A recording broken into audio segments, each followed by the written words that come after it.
1995, la guerre fait rage dans les maquis algériens.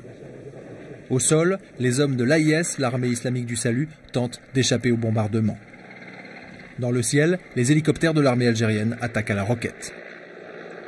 D'origine soviétique, ces hélicos sont lourds et ils ne disposent pas de système de tir très sophistiqué. Régulièrement invités par la France au salon de l'armement Eurosatory, les militaires algériens décident de commander à Paris de nouveaux appareils. Leur choix se porte sur le Fennec d'Eurocopter, version militaire du célèbre Écureuil. Paris se frotte les mains, reste à trouver une ruse pour ne pas donner publiquement l'impression d'encourager la guerre en Algérie. Du coup, c'est l'Écureuil, un appareil officiellement destiné à des usages civils, qui va être livré aux Algériens. On a préféré passer cette vente par le biais civil plutôt que par le biais militaire. C'était trop flagrant, disons, au niveau de l'image de la France, de vendre du matériel militaire à une armée qui était considérée comme agissant pour la répression en Algérie. C'est une arnaque? C'est pas une arnaque, c'est une manœuvre diplomatique. Côté français, c'est Charles Pasqua, le ministre de l'Intérieur de l'époque, qui assume l'opération. En mars 1995, une première série de 9 appareils partent vers l'Algérie. À Paris, on affirme qu'ils ne participeront pas à des opérations militaires. À l'époque, Habib Souadia est para en Algérie. Son boulot, c'est la chasse aux terroristes. Début 1995, il assiste aux premières opérations des Écureuils. C'était ces hélicoptères-là qui étaient en train de travailler avec des hélicoptères russes et de pourchasser les terroristes, quoi. Ils ne peuvent pas nier ça, j'ai vu ça. Et tout le monde peut dire que l'Écureuil existe en Algérie, qu'elle a participé, qu'elle participe toujours dans des opérations militaires. Et Paris ne se serait pas contenté de vendre des écureuils. Dès novembre 1994, une lettre confidentielle spécialisée dans les questions de défense révèle que la France fournit à l'armée algérienne des équipements de vision nocturne destinés à la lutte anti-guérilla. Très sophistiqués, ces matériels, qui équipent aussi la sécurité civile française, sont officiellement considérés comme des armements. En Algérie, ils vont être installés à bord des écureuils, mais aussi dans les hélicoptères russes. Leur rôle, améliorer l'efficacité des bombardements au napalm et des attaques à la roquette, comme ici en 1995 au-dessus de Blida. En 1998, un pilote d'hélico algérien décide de fuir son pays à bord de son appareil. Aujourd'hui réfugié en Espagne, il se souvient parfaitement du rôle des écureuils français pendant les bombardements. L'hélicoptère écureuil, il n'a pas d'armement. Il fait rien que la photographie, la reconnaissance. Il va filmer, il va zoomer. Et chaque fois, l'image elle est trop grande. Directement, elle est envoyée vers les hélicoptères qui portent l'armement. Alors le pilote, il peut bien voir ce qui se passe en bas. Tu m'entends? Il y a quelqu'un qui bouge, il peut le voir. Depuis l'hélicoptère, il est envoyé directement vers le commandement des forces aériennes, vers Shrega, à travers des antennes que les Français ont installées, un petit peu au sud de Bouzaria. Et le général, il est dans son beau fauteuil, il peut voir, il peut être en direct avec l'opération. Des hélicoptères français, des systèmes de vidéosurveillance français, jusque dans les cockpits des hélicos russes, tout est français.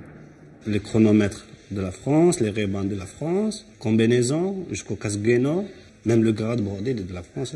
Je ne t'ai pas parlé, par exemple, de la formation des pilotes qui pilotaient des écureuils. Ce sont des gens qui ont fait une formation en France. Ils ont acquérir peut-être 20 heures, 25 heures, prendre la qualif de l'écureuil et après retourner et voler sur ces appareils-là. En armant les généraux d'Alger, la France a enfreint le nouveau code de conduite européen sur les ventes d'armes adopté en 1998 par les ministres des Affaires étrangères des 15. La livraison de matériel militaire destiné au maintien de l'ordre intérieur constitue un engagement de la France dans le conflit interne algérien. La stabilité du pays destinataire est menacée par une telle livraison d'armes. L'affaire est d'autant plus grave que, d'après nos témoins, les hélicos français auraient participé à des attaques contre des populations civiles. Même parfois, où il y arrive même des terroristes qui aillent s'abriter dans des villages et tout ça. Et là, ils commencent à tirer. Ils savent bien que dans ces villages, il y en a des terroristes. Alors, ils considèrent tout le monde comme des terroristes. Ils commencent à bombarder ces endroits-là. Donc, ils bombardent des civils? Ils bombardent des civils parfois, oui. Dégoûté, notre lieutenant des troupes spéciales s'est réfugié à Paris. La semaine dernière, il dénonçait dans le journal Le Monde les massacres et les exécutions sommaires commis par son escadron. Le lendemain, à Alger, sa mère était très angoissée.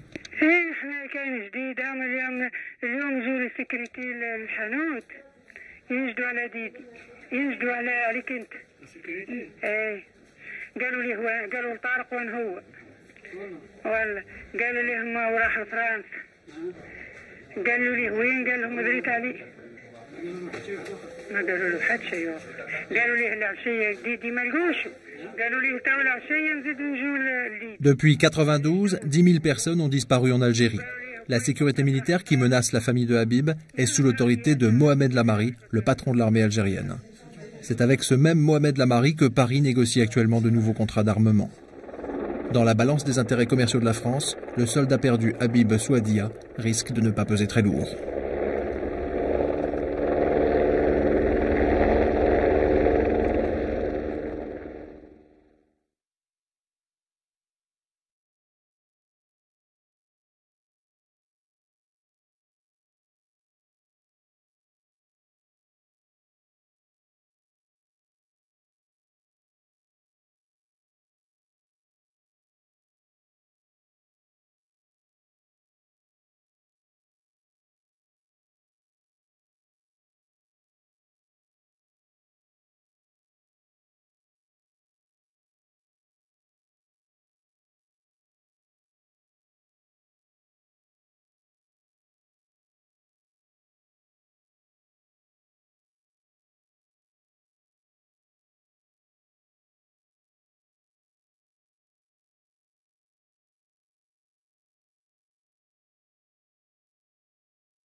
« 1995, la guerre fait rage dans les maquis algériens.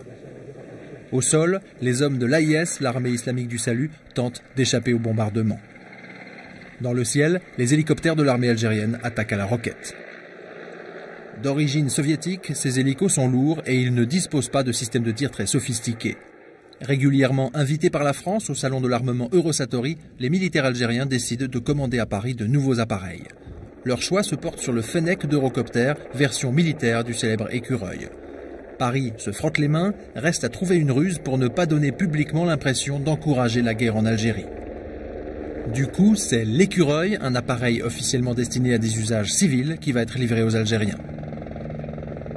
On a préféré passer cette vente par le biais civil plutôt que par le biais militaire. C'était trop flagrant. Disons, au niveau de l'image de la France, de vendre du matériel militaire à une armée qui était considérée comme agissant pour la répression en Algérie. C'est une arnaque? C'est pas une arnaque, c'est une manœuvre diplomatique. Côté français, c'est Charles Pasqua, le ministre de l'Intérieur de l'époque, qui assume l'opération. En mars 1995, une première série de 9 appareils partent vers l'Algérie. À Paris, on affirme qu'ils ne participeront pas à des opérations militaires. À l'époque, Habib Souadia est para en Algérie. Son boulot, c'est la chasse aux terroristes. Début 1995, il assiste aux premières opérations des Écureuils. Ils étaient ces hélicoptères-là qui étaient en train de travailler avec des hélicoptères russes et de pourchasser les terroristes, quoi. Ils ne peuvent pas nier ça, j'ai vu ça. Et tout le monde peut dire que l'Écureuil existe en Algérie, qu'elle a participé, qu'elle participe toujours dans des opérations militaires. Et Paris ne se serait pas contenté de vendre des écureuils. Dès novembre 1994, une lettre confidentielle spécialisée dans les questions de défense révèle que la France fournit à l'armée algérienne des équipements de vision nocturne destinés à la lutte anti-guérilla. Très sophistiqués, ces matériels, qui équipent aussi la sécurité civile française, sont officiellement considérés comme des armements. En Algérie, ils vont être installés à bord des écureuils, mais aussi dans les hélicoptères russes. Leur rôle, améliorer l'efficacité des bombardements au napalm et des attaques à la roquette, comme ici en 1995 au-dessus de Blida. En 1998, un pilote d'hélico algérien décide de fuir son pays à bord de son appareil. Aujourd'hui réfugié en Espagne, il se souvient parfaitement du rôle des écureuils français pendant les bombardements. L'hélicoptère Écureuil, il n'a pas d'armement. Il fait rien que la photographie, la reconnaissance. Il va filmer, il va zoomer. Et chaque fois, l'image elle est trop grande. Directement, elle est envoyée vers les hélicoptères qui portent l'armement. Alors le pilote il peut bien voir ce qui se passe en bas. Tu m'entends? Il y a quelqu'un qui bouge, peut le voir. Depuis l'hélicoptère, il est envoyé directement vers le commandement des forces aériennes, vers Shrega, à travers des antennes que les Français ont installées, un petit peu au sud de Bouzaria. Et le général, il est dans son beau fauteuil, il peut voir, il peut être en direct avec l'opération. Des hélicoptères français, des systèmes de vidéosurveillance français, jusque dans les cockpits des hélicos russes, tout est français. Les chronomètres de la France, les Ray-Ban de la France, combinaison jusqu'au casque Guéno, même le grade bordé de la France. Je ne t'ai pas parlé, par exemple, de la formation des pilotes qui pilotaient des écuries. Ce sont des gens qui ont fait une formation en France. Ils ont acquis peut-être 20 heures, 25 heures, prendre la qualif de l'écurie et après retourner et voler sur ces appareils-là. En armant les généraux d'Alger, la France a enfreint le nouveau code de conduite européen sur les ventes d'armes adopté en 1998 par les ministres des Affaires étrangères des 15. La livraison de matériel militaire destiné au maintien de l'ordre intérieur constitue un engagement de la France dans le conflit interne algérien. La stabilité du pays destinataire est menacée par une telle livraison d'armes. L'affaire est d'autant plus grave que, d'après nos témoins, les hélicos français auraient participé à des attaques contre des populations civiles. Même parfois, où il y arrive même des terroristes qui aillent s'abriter dans des villages et tout ça. Et là, ils commencent à tirer. Ils savent bien que dans ces villages, il y en a des terroristes. Alors, ils considèrent tout le monde comme des terroristes. Ils commencent à bombarder ces endroits-là. Donc, ils bombardent des civils? Ils bombardent des civils parfois, oui.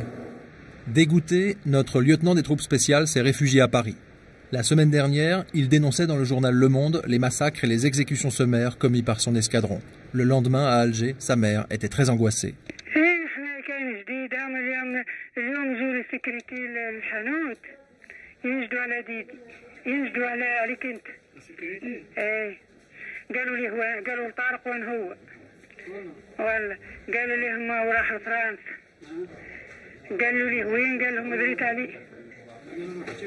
ما قالوا له حد شيء قالوا ليه العشيه دي ما لقوش قالوا ليه تاو العشيه نزيدوا نجوا الليل. Depuis 1992, 10 000 personnes ont disparu en Algérie.